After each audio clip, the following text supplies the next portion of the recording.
The Devil with the Three Golden Hairs, a tale of Brothers Grimm.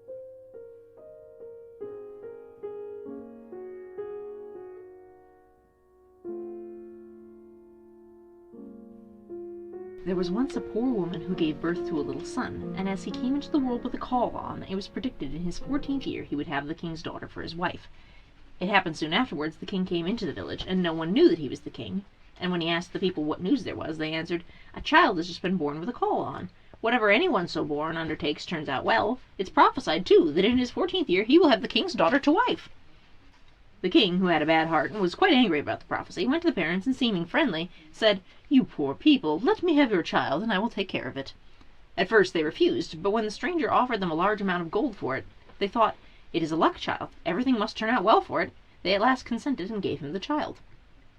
The king put it in a box and rode away with it until he came to a deep place of water, and he threw the box into it and thought, "I have freed my daughter from her unlooked-for suitor."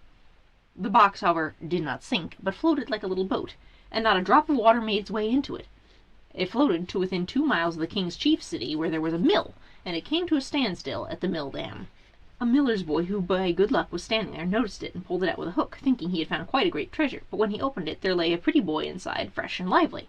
So he took him to the miller and his wife, and as they had no children they were glad, and said, "God has given him to us." They took great care of the foundling, and he grew up in all goodness. Now it happened that once in a storm the king went into the mill and asked the mill folk if the tall youth was their son. "No," said they, "he's a foundling. 14 years ago he floated down to the mill dam in a box, and the mill boy pulled him from the water."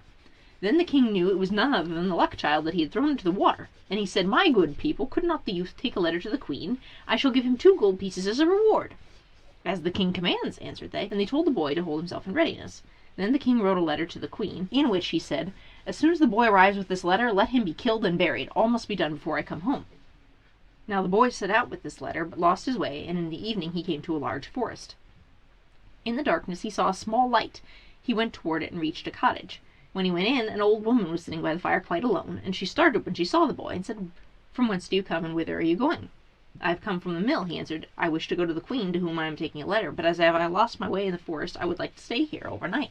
"You poor boy," said the woman, "you've come into a den of thieves, and when they come home they'll kill you." "Let them come," said the boy. "I am not afraid, but I am so tired I cannot go farther." So he stretched himself upon a bench and fell asleep. Now soon afterwards the robbers came, and angrily asked what strange boy was laying there. "Ah," said the old woman, "it is an innocent child who has lost himself in the forest, and out of pity I have let him come in. He has to take a letter to the queen." Now the robbers opened the letter and read it, and in it was written the boy as soon as he arrived should be put to death.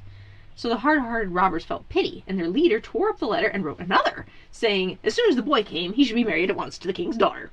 So they let him lie quietly on the bench till the next morning. When he awoke, they gave him the letter and showed him the right path.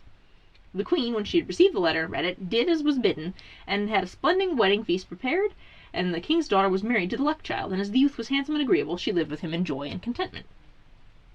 After some time the king returned to his palace and saw the prophecy was fulfilled, and the luck child was married to his daughter. "How has this come to pass?" cried he. "I gave quite another order in my letter." But the queen gave him the letter, and said he might see for himself what was written in it. So the king read the letter, and saw it had been exchanged, and asked the youth what had become of the letter entrusted to him, and why he had brought another. "I know nothing about it, my lord," he answered. "It must have been changed in the night when I slept in the forest." The king said in a passion, "You shall not have everything quite so much your own way. Whoever marries my daughter must fetch me from hell 3 golden hairs from the head of the devil. Bring me what I want, and you shall keep my daughter." In this way the king hoped to be rid of him forever. But the luck child answered, "I will fetch the golden hairs. I am not afraid of the devil." And thereupon he took leave of them and began his journey.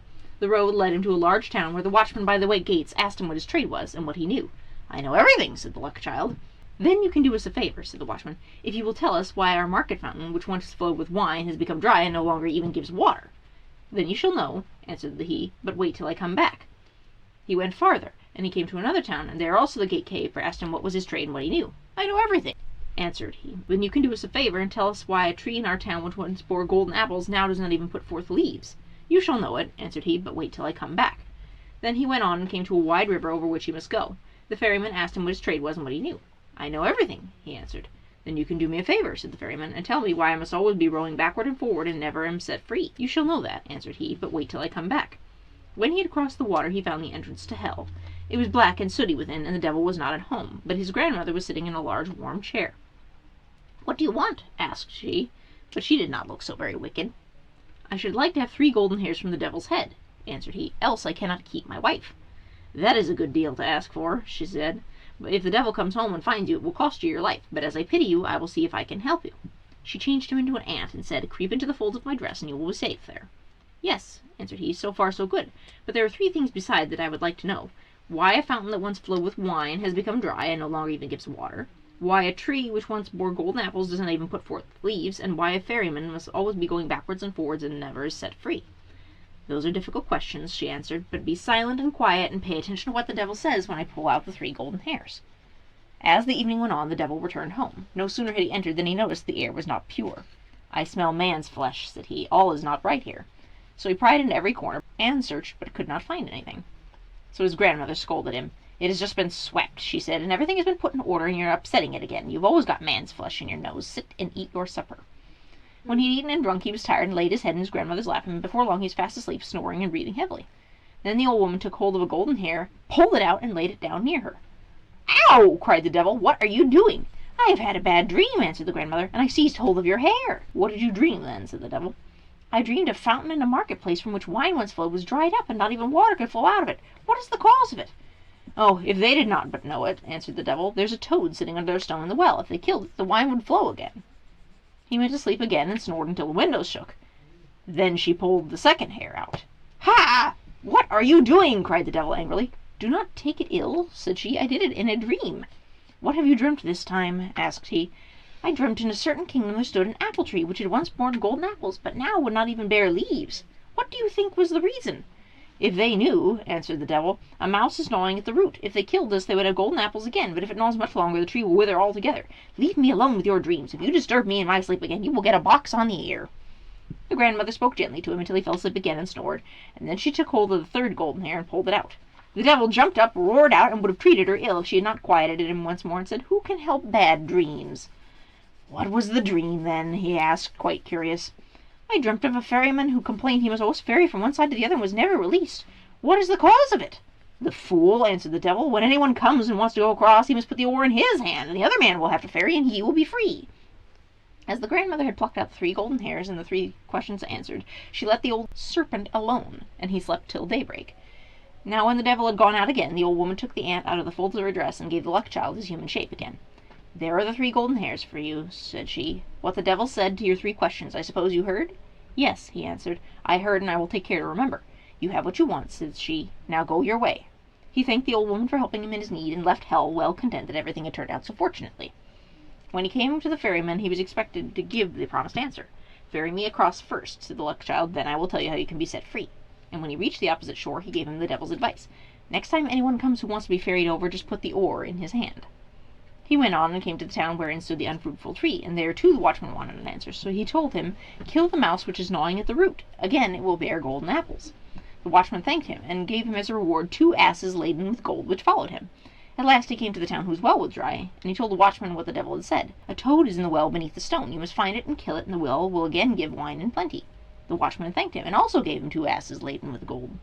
At last the luck child got home to his wife, who was heartily glad to see him again, and hear how well he had prospered in everything.